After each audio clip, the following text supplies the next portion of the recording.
Ini kita akan melakukan identifikasi larutan. Sebagaimana yang kalian tahu bahwa ada 3 jenis larutan berdasarkan keasamannya, yaitu larutan asam, basa, dan netral. Teman kalian akan membantu mengidentifikasi larutan menggunakan kertas lakmus merah dan lakmus biru. Di sini tersedia 3 larutan X, larutan Y, dan larutan Z. Kita akan identifikasi larutan X terlebih dahulu.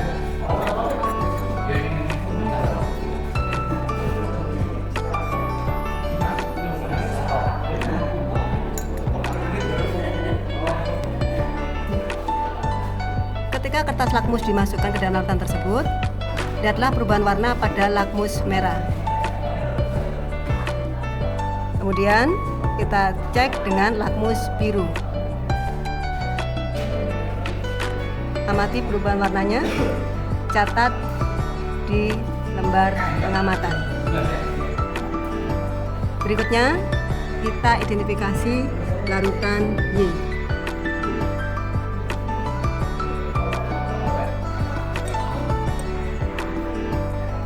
Kita cek dengan lakmus biru, amati perubahan warnanya.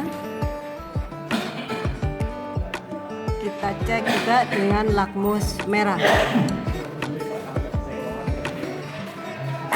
Ya, kita bandingkan lakmus biru dan lakmus merah. Silakan dicatat di pengamatan. Yang terakhir, kita identifikasi larutan Z.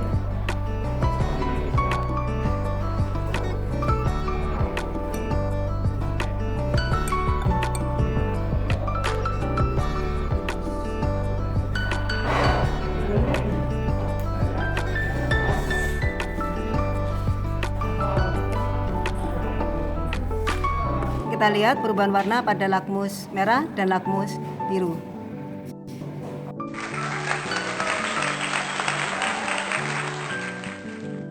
Assalamualaikum warahmatullahi wabarakatuh. Ketemu lagi dengan Bu Alfia. Kali ini saya akan menjelaskan tentang asam basa dengan teori Arrhenius, Broset-Lowry, dan Lewis.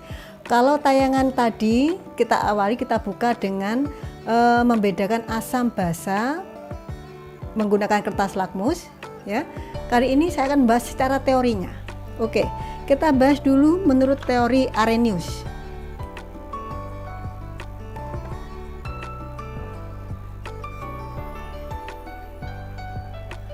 Menurut teori Arrhenius, yang dikatakan asam adalah larutan yang jika dalam air, ingat ya, jika dalam air dia akan melepaskan ion H+. Jadi harus dalam larut air. Dikatakan basa jika di dalam air zat tersebut melepaskan ion OH-. Contoh asam misalkan HCl. HCl jika dalam air maka dia akan terionisasi menjadi H+ dan Cl-. Jadi bahasa gampangnya, kalau menurut Arrhenius semua zat yang berawalan dengan H melepaskan H+ maka dia sebagai asam. Sedangkan contoh basa, misalkan saya ambil NaOH. NaOH jika dia terionisasi dia akan menjadi Na+ dan OH-. Nah, ini menunjukkan dia sebagai basa. Kalian perlu mengingat beberapa contoh asam kuat dan basa kuat, ya. Contoh asam kuat.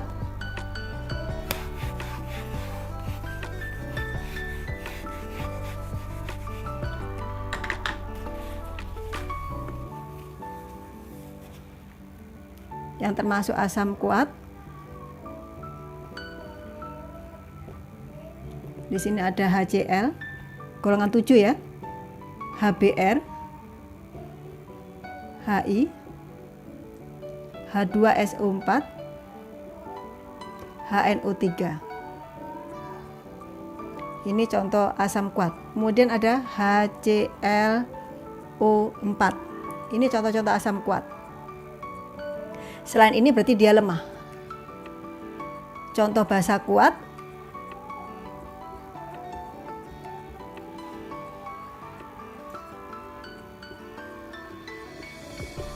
dia ada NaOH, KOH, RbOH, CSOH, kemudian golongan 2A, MgOH2, CaOH2,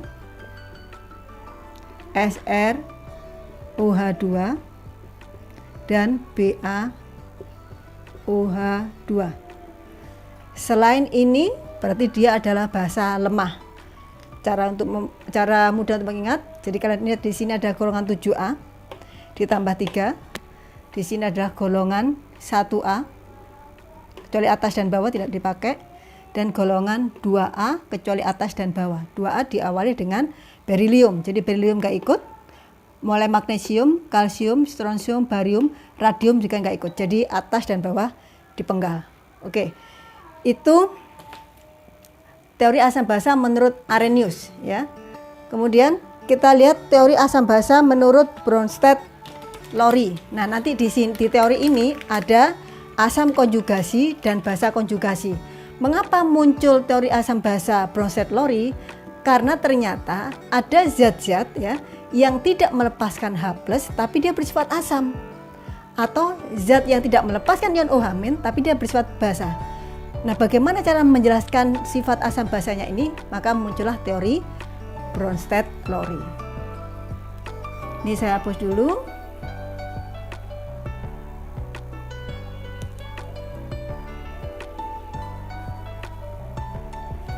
Jadi menurut Bronsted-Lowry,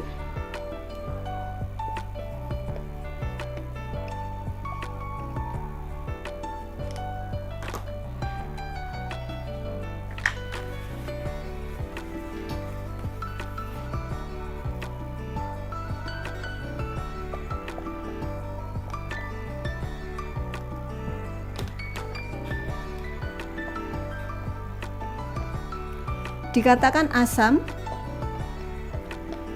jika dia melepaskan atau donor proton. Jadi zat apapun kalau dia melepaskan H+, maka dia bersifat asam, dikatakan basa.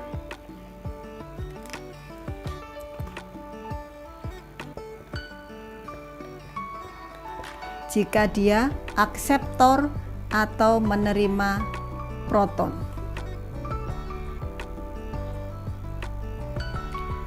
Contoh,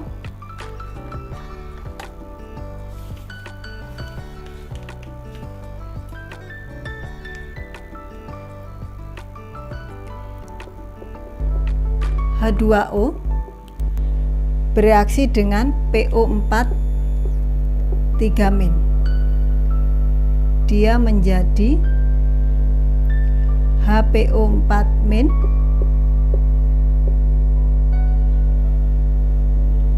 HPO42-, dan OH-.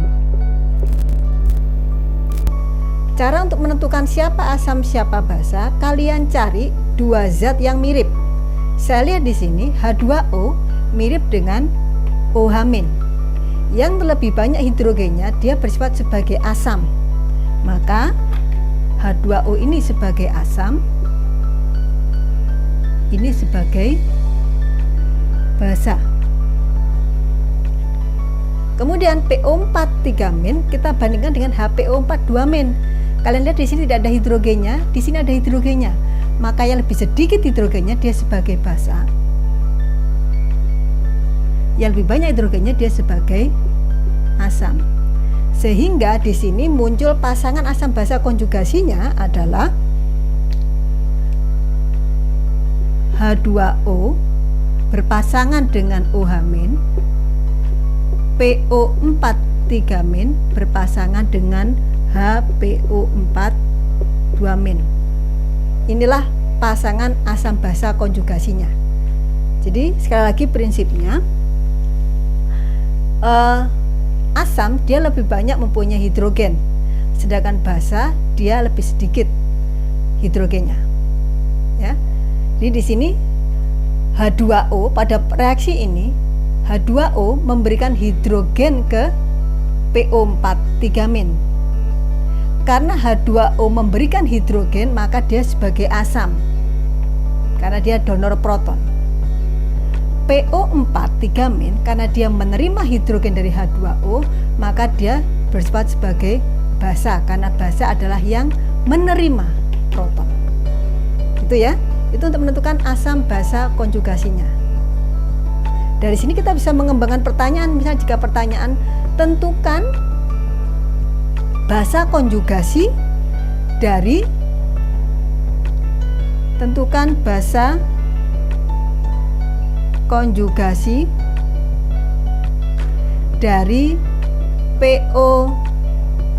dari HPO4 2-. Dari HPO4 2-. Caranya kurangi hidrogennya. Berarti basa konjugasinya adalah kita kurangi hidrogennya, berarti PO4. Nah, karena dikurangi hidrogennya maka dia 3-. Ini basa konjugasinya. Atau sebaliknya, tentukan asam konjugasi dari HPO4 2-. Berarti kita tambahin lagi hidrogennya. Maka menjadi H2PO4. Nah, karena ditambah hidrogen bermuatan plus, maka ini tidak menjadi 2- lagi tetapi menjadi min. Gitu. Ini adalah basa konjugasi dari HPO4 2-. Ini adalah asam konjugasi dari HPO4 2-. Bagaimana? Paham ya menentukan asam basa konjugasi. Tadi saya katakan ada 3 teori asam basa, teori Arrhenius, Bronsted-Lowry, satu lagi teori Lewis. Silakan dicatat dulu. Oke, saya hapus ini.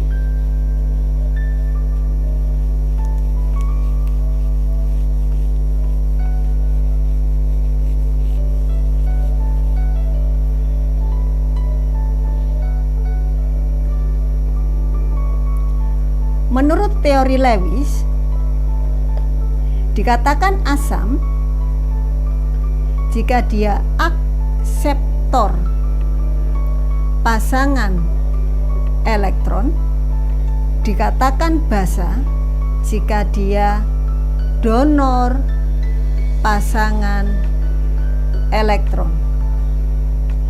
Itu ya. Mengapa muncul teori Lewis? Karena ternyata ada zat yang bersifat asam tapi dia tidak mempunyai proton, dia tidak mendonorkan proton. Maka sudut pandangnya kita rubah dari perpindahan pasangan elektron. Kita lihat kebalik ya. Jadi kalau asam menurut Bronsted-Lowry dia donor proton, kalau asam menurut Lewis dia akseptor pasangan elektron. Mudah diingat ya. Oke, saya hapus. Untuk saya berikan contohnya.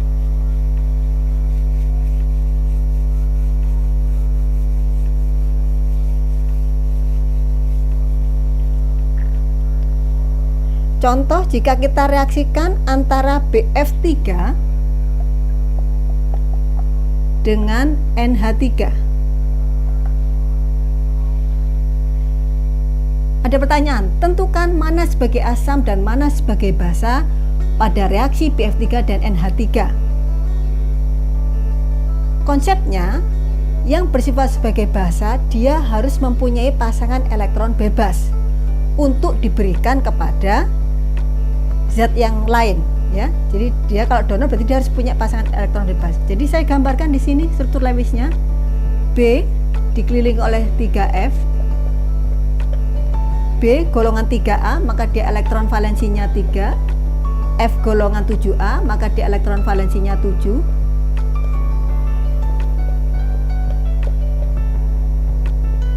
Kalian lihat di sini di sekitar B tidak ada pasangan elektron bebas. Kemudian kita lihat struktur Lewis dari NH3. N golongan 5A maka elektron valensinya 5 dikelilingi oleh 3H. Elektron valensinya 1. Oke, kita lihat di sini ada satu pasang elektron bebas pada NH3. maka NH3 bersifat sebagai basa. Mengapa sebagai basa? Karena NH3 nanti akan memberikan pasangan elektronnya kepada BF3 ya. Sehingga BF3 karena dia menerima pasangan elektron, dia bersifat sebagai asam. Sekali lagi, konsep untuk menentukan asam basa Lewis, menurut teori Lewis, sebagai basa dia harus mempunyai pasangan elektron bebas ya. Sehingga ini nanti akan menjadi senyawa BF3NH3. BF3 ini pasangan elektron bebasnya NH3. Begini. Bisa dipahami ya? Ini adalah cara untuk menentukan asam basa menurut teori Arrhenius, Bronsted-Lowry, dan Lewis. Pertemuan yang akan datang saya akan bahas bagaimana cara menghitung derajat keasaman larutan menggunakan rumus asam kuat, asam lemah, basa kuat, basa lemah. Cukup sampai di sini dulu. Kita ketemu lagi di vlog berikutnya. Saya akhiri, wassalamualaikum warahmatullahi wabarakatuh.